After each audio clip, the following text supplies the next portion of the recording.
ABC27 News at 5 starts now. Continuing to follow that breaking news out of Harrisburg tonight. Good evening, I'm Valerie Pritchett. And I'm Mike Parker in for Flora tonight. And we do have this breaking news here. The FBI arresting a teenager accused of supporting ISIS. Take a look. Our cameras were there as the cars arrived this afternoon on the 1700 block of Fulton Street in the city of Harrisburg. We have team coverage of this starting with Amanda St. Hilaire, who is live in the city tonight. Amanda, what can you tell us? Mike, Val, I was just inside the federal building in the courtroom. That's where 19-year-old Jalil Abin Amir Aziz was for his hearing. At one point, I was standing just a few feet away from him. He was wearing what appears to be pajamas, very soft-spoken, not much to say during the entire proceeding. But he's the one who is accused of supporting ISIS.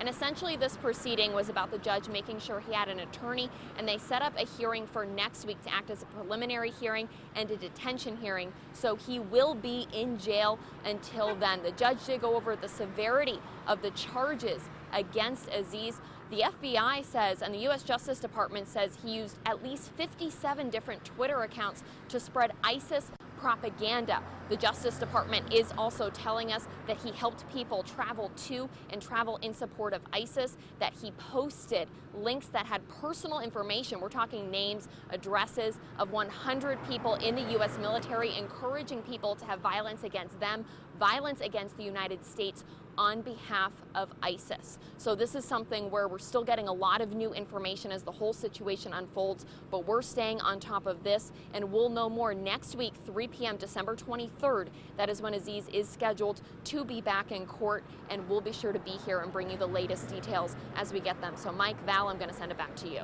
And again, Amanda, if you could just describe his demeanor in court today as a 19-year-old standing in front of a judge with some pretty serious charges.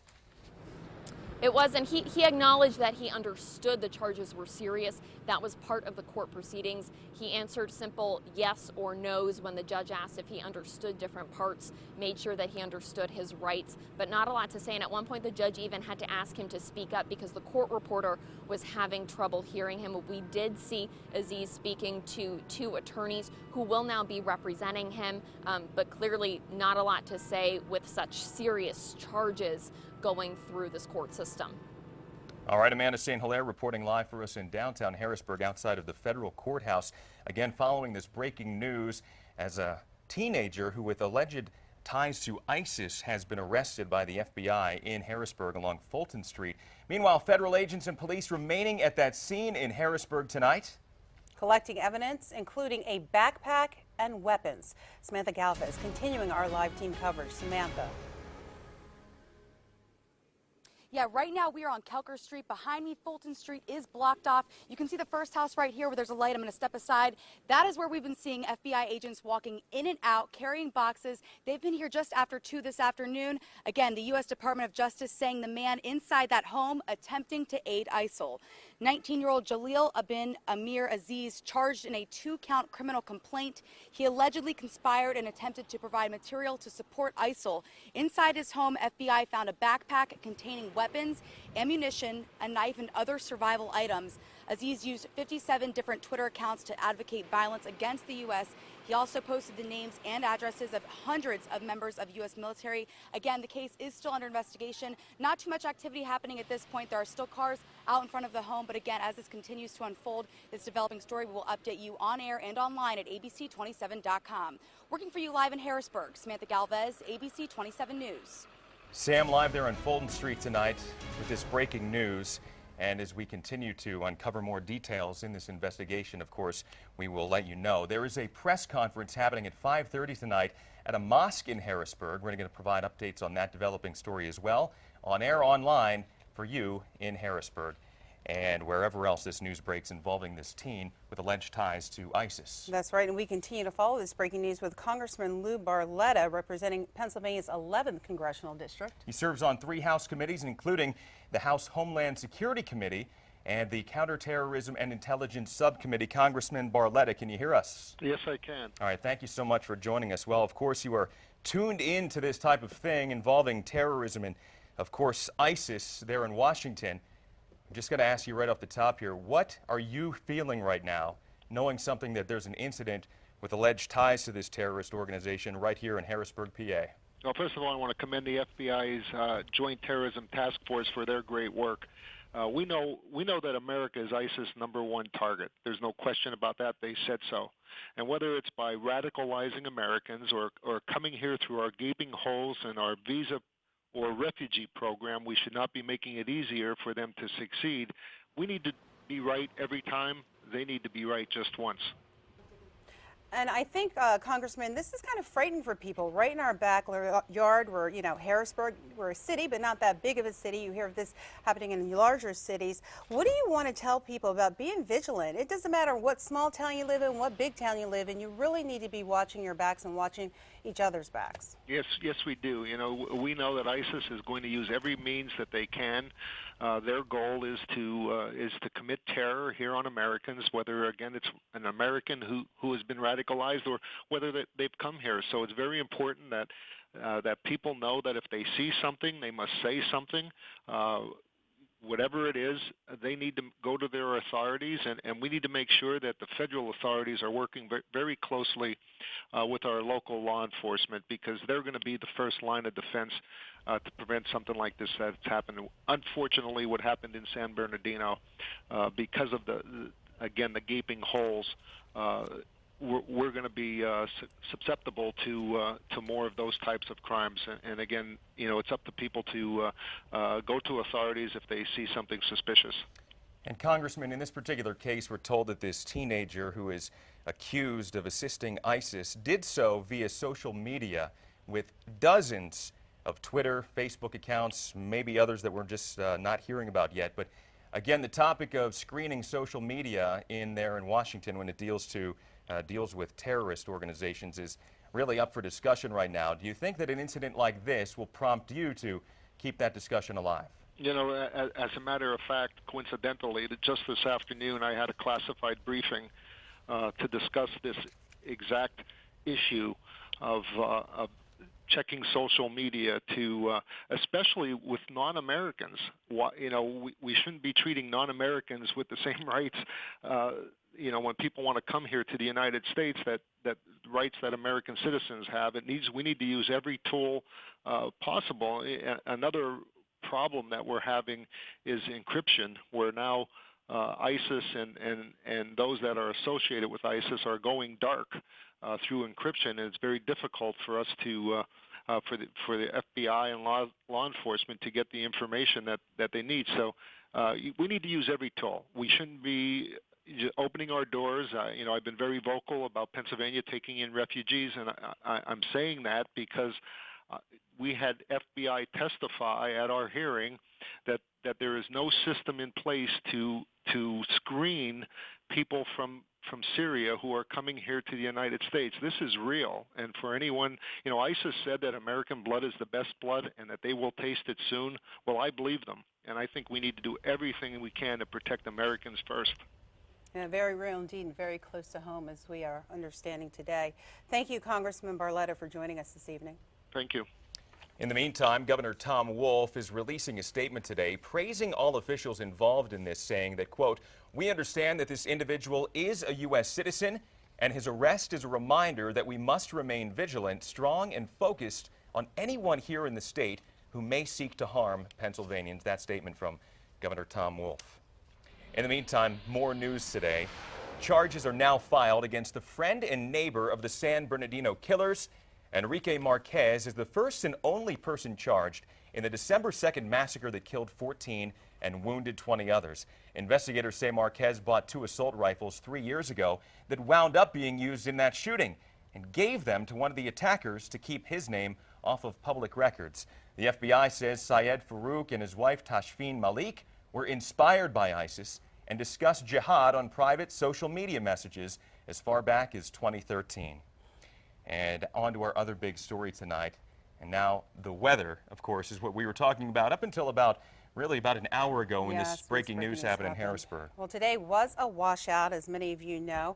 And we're going to take a look right now at Carlisle. And the weather's it's supposed to be dwindling down when it comes to that rain, right, Eric? Right, and we are seeing that happening now. I mean, we're only talking about some leftover showers that we have now. So the bulk of the rain's gone. It was a chilly, raw type of rain here. That's what it looks like on our Twitter WeatherNet, or I should say, our close up here on the Doppler radar. Starting to see a lot of that steadier rainfall moving out of the picture. So let's show you what we do have temperature-wise. Holding right around 50 right now. That's not too bad. We'll start to see some clearing as we head overnight tonight. So we just have some leftover showers this evening. The peaks of sun here for Friday, and it is going to be the taste of some winter's chill here. The first taste, the first round, and a blustery cold start to the weekend before we start to warm up again as early as Sunday afternoon. We're going to show you that Christmas week forecast coming up in a little bit, Val. All right, thank you, Eric. And we are getting a first look at a dog brutally beaten in York County. We are not going to show you the video tonight of that incident happening, but police are still searching for the accused abuser. And today, our Andrew Forgach, as you can see, got some loving kisses with the pup that we're talking about. Andrew, digging deeper live in York County tonight. Andrew. Well, Val, before we go any further, let me say something real quick. Bug's such a sweet dog. Now, that's despite everything that's happened to him this week. Earlier this week, he was the subject of a viral video where you saw him being beaten. Now, as a result of that video, he suffered several major injuries. Now, again, I found out firsthand, though, it seems he's willing to put all of that in the past.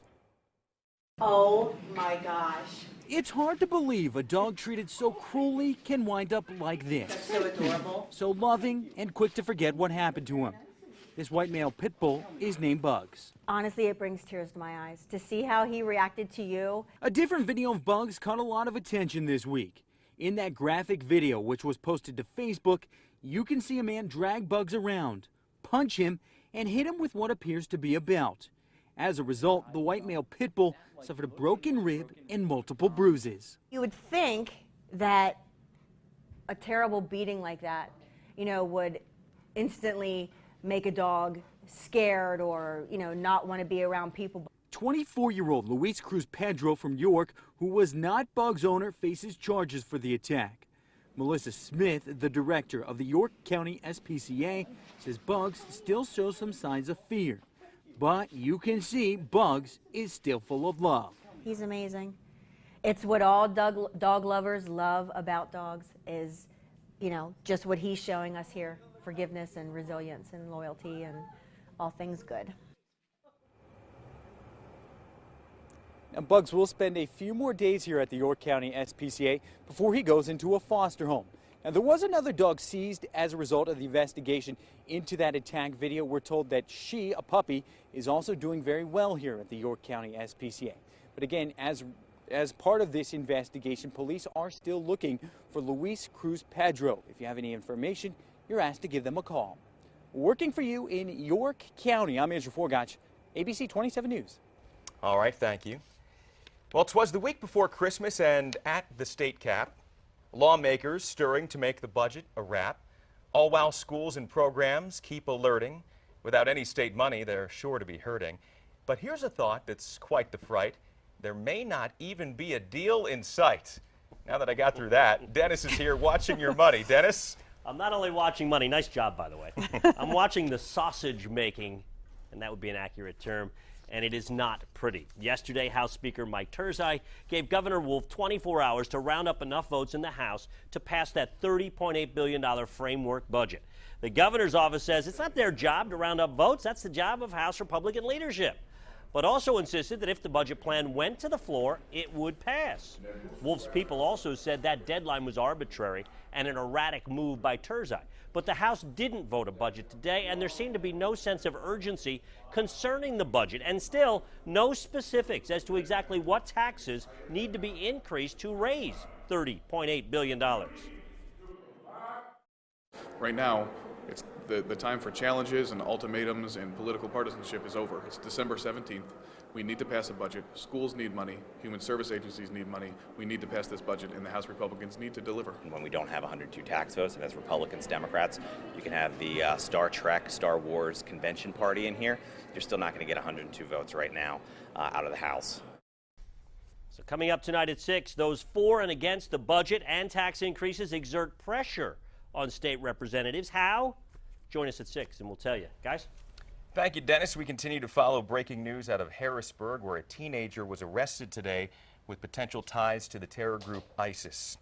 Faster and easier, there's a new way to get around in Lancaster County. Still ahead on ABC27 News at 5, Christmas card controversy, why many say this family went too far. And here's a look at what's hot on our ABC27 mobile apps. Prison escapee located and in custody. Rain for today, cold for the weekend. New York man wanted for videotaping a dog being beaten. Now, wanted to know and be in the know? The only thing you have to do, that's right, is download our mobile apps to stay informed. Well, Attorney General Kathleen Kane now releasing emails sent and received by both her and her sister. This comes after a Philly prosecutor named both of them in the same Horngate scandal. While some of the emails make racist and sexist jokes, Kane says none of them show nudity. Her critics say Kane is a hypocrite for not making them public while punishing others. Pinnacle Health and Penn State Hershey Medical Center are fighting the feds blocking a proposed merger. Right now, the merger is blocked by a federal judge. The Federal Trade Commission and the state attorney general say this merger would cut competition and raise prices. Hershey Med and Pinnacle, though, believe that the merger will benefit patients, workers, and the surrounding community. A new Pennsylvania bill that could mean you can get a bill. That's right. Next on ABC27 News at 5, Amanda St-Hilaire getting answers. How it may cost you when you dial 911.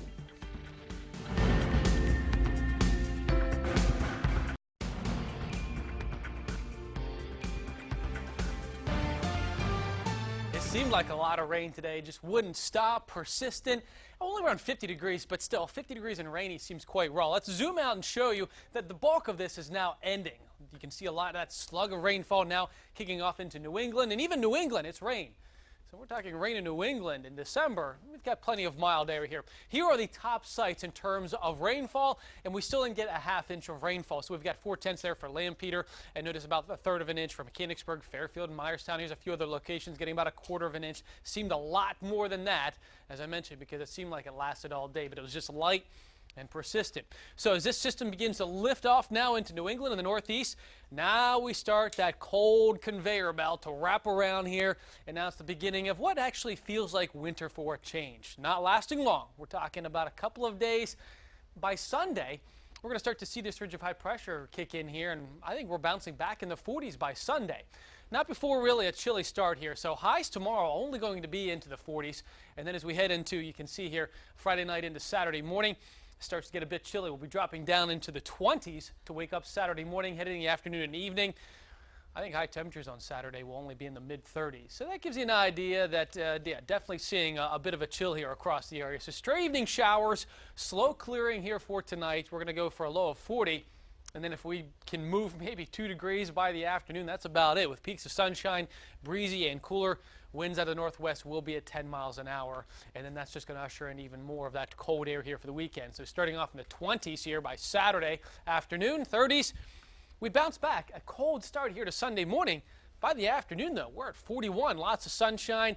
I don't want to use the term unsettled, but it seems like we are going to have mild conditions, plenty of clouds, and even the chances for showers as we move in toward the middle of next week, getting closer to Christmas for Wednesday and perhaps Thursday as well. Notice the high on Thursday, about 60 degrees. So we're keeping it warm. Here's as we get closer to the holidays. Stay with us. We'll be right back.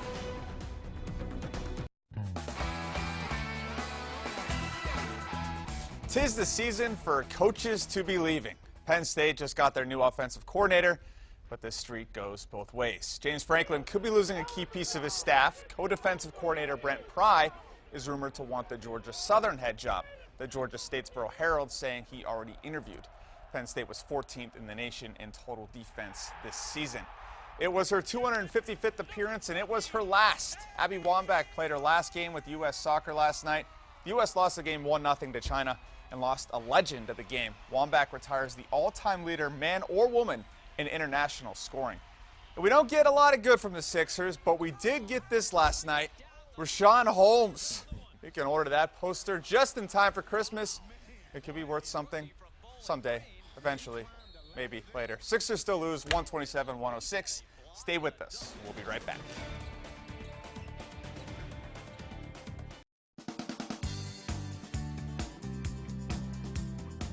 You know, it's that time of year when you might be looking for a last-minute gift for somebody, and I have one that's perfect, and that is cyclamen. If you haven't had a cyclamen before, oh boy, are you in for a treat. Number one, vast variety of colors. That's what makes it so fun. The flowers almost look like butterflies taking flight on top of the stems. They come in colors with gorgeous white edges. They come with ruffled reds, whites, pinks, salmon colors, just absolutely beautiful. They even come in miniatures, like this one. Look at the colors on that plant. Isn't that gorgeous?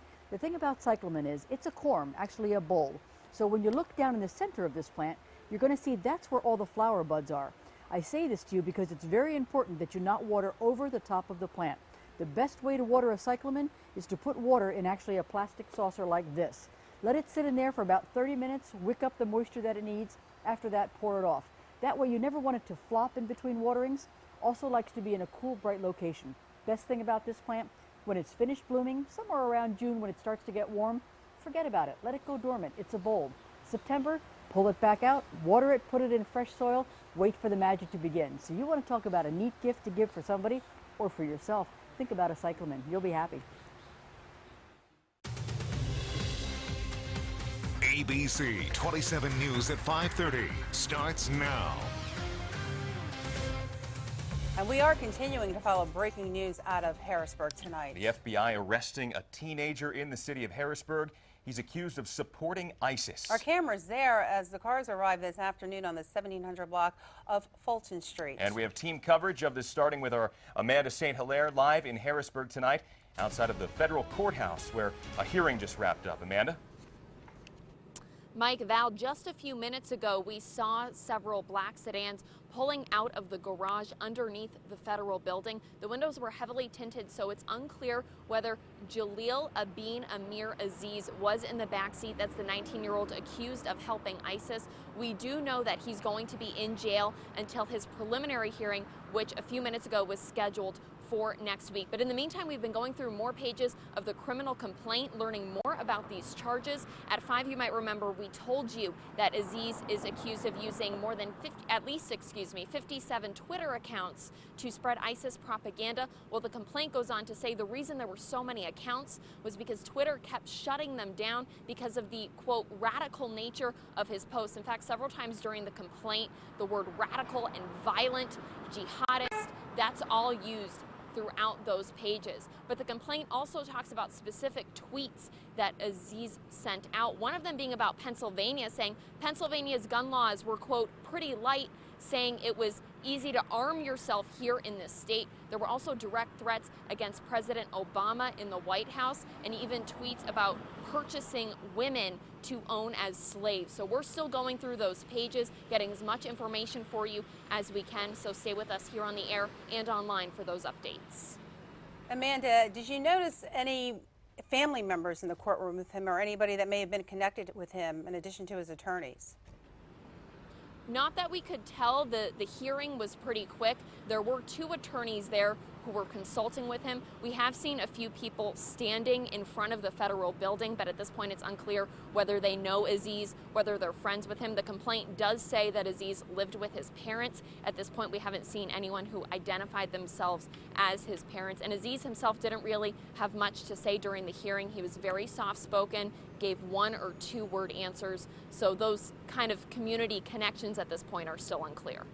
Amanda St. Hilaire live in Harrisburg tonight. Lots of questions about this 19-year-old suspect. In the meantime, federal agents and police remain at that scene of the home along Fulton Street in Harrisburg, collecting evidence, including a backpack and weapons. Samantha Galvez also live in Harrisburg, continuing our team coverage. Samantha. Fulton Street is still blocked off. I'm going to move right now. There is a person at the door. They just walked right inside. Recently, we saw a canine go in as well. FBI been in here since 2 o'clock all day. The U.S. Department of Justice saying the man inside that home attempting to aid ISIL. Now, 19-year-old Jalil Amir Aziz charged in a 2-count criminal complaint. He allegedly conspired and attempted to provide material to support ISIL. Inside his home, FBI found a backpack containing weapons, ammunition, a knife, and other survival items. Aziz used 57 different Twitter accounts to advocate violence against the U.S. He also posted the names and addresses of hundreds of members of U.S. military. Again, this scene is dying down a little bit. We did talk to some neighbors who say that they had no idea what was going on. Many folks just coming home to this after work thinking it was a shooting or some other kind of crime scene. Very shocked by this news, and again, we'll continue to provide you updates as this story begins to unfold. Working for you live in Harrisburg, Samantha Galvez, ABC 27 News. Thank you, Samantha. And right now you are looking at the Whtm Mosque, where we're expecting a news conference to start soon. This here in downtown Harrisburg, and we were actually planning on heading over to the mosque this afternoon before we learned of this breaking news involving this teenager who's been taken into custody, alleged to have ties to ISIS, supporting them through various social media channels. Now, the folks at the Whtm Mosque, we've spoken to them over the past several weeks and months. In fact, anytime we have, radical Islam and terrorism connections in the news, and tonight they were actually set to hold an event where they were calling for calm and having a dinner with the community. So, an understanding. We'll find out what's going on with that event. That was a live look inside of the mosque, and we plan to go live there as more details unfold here. But again, breaking news tonight out of Harrisburg is a teenager taken into custody with alleged connections to the terror group ISIS. Yes, just out of court and was taken away from the federal courthouse in Harrisburg. Well, in other news tonight, drivers in Lancaster County have a new way to get around. Yeah, the Route 441 bypass is now open, designed to get drivers in and around Columbia more quickly. Andrew Forgach takes a closer look tonight in Lancaster County. The Columbia mayor telling us today that it is the most exciting day of his tenure. That's because the much anticipated Route 441 bypass is now open.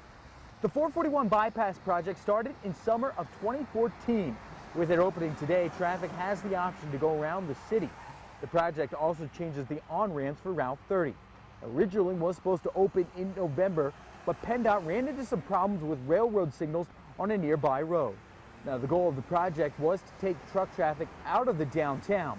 Trucks going through the borough had been causing major problems like shaking the foundation of buildings and beating up roads. The mayor of Columbia tells us with this new bypass opening, there is a chance for more growth in the borough. The vibrations from the trucks were starting to damage the foundations of those buildings. And we had a lot of investors say, we would be interested, but not as long as you continue with the truck traffic deteriorating those properties. Now, there had been some concerns about the slope of that bypass and truck traffic on there. The mayor tells us this morning, though, that a test run went just fine. He says, though, that they will continue to monitor this bypass for the next couple of weeks. Working for you in Lancaster County, I'm Andrew Forgach, ABC 27 News. New Hope Ministries is making sure those in need have a blessed holiday. The nonprofit organization has 4 centers here in the Mid-State. Their West Shore Center on Trindle Road was packed with families today. It's called the Christmas Blessings Express. Families could shop for presents to put under the tree, and we're also given a box of food. All of the items are donated by people in the community. Many of these families would have nothing for their children for Christmas or food for Christmas. So it's very important to this community that cares so much about their families here. The West Shore Center will help about 600 families this holiday, and they do such a great job. Well, it's time for tonight's Consumer Watch. And a popular gift is under investigation. And how much have we saved on gas this year? Well, the Consumer Product Safety Commission is now investigating hoverboards. We've reported several times and how several of them have ignited. Some stores have even stopped selling them. Now, this Product Safety Commission may want to issue a defect alert. Keep an eye on that. Skip Hop is recalling its Moonlight and Melodies crib mobiles. The straps can break, causing them to fall on babies. Skip Hop can be contacted at the number on your screen for a return or replacement. And lower gas prices have been great for drivers. AAA saying a driver buying 11 gallons of gas a week spent $550 less this year. This comes as gas prices continue to fall. They're at their lowest level in 7 years. Well, are you one of the millions of Americans dealing with heartburn? Coming up next, on ABC 27 News at 5:30, We'll take a look at different types of medicines you can take to fight that heartburn. And tonight's military hero, we are honoring Bernard Dtba of Harrisburg. He served in the U.S. Navy as a boiler tender on the USS Shikasia during the Korean War. We salute you and thank you for your service.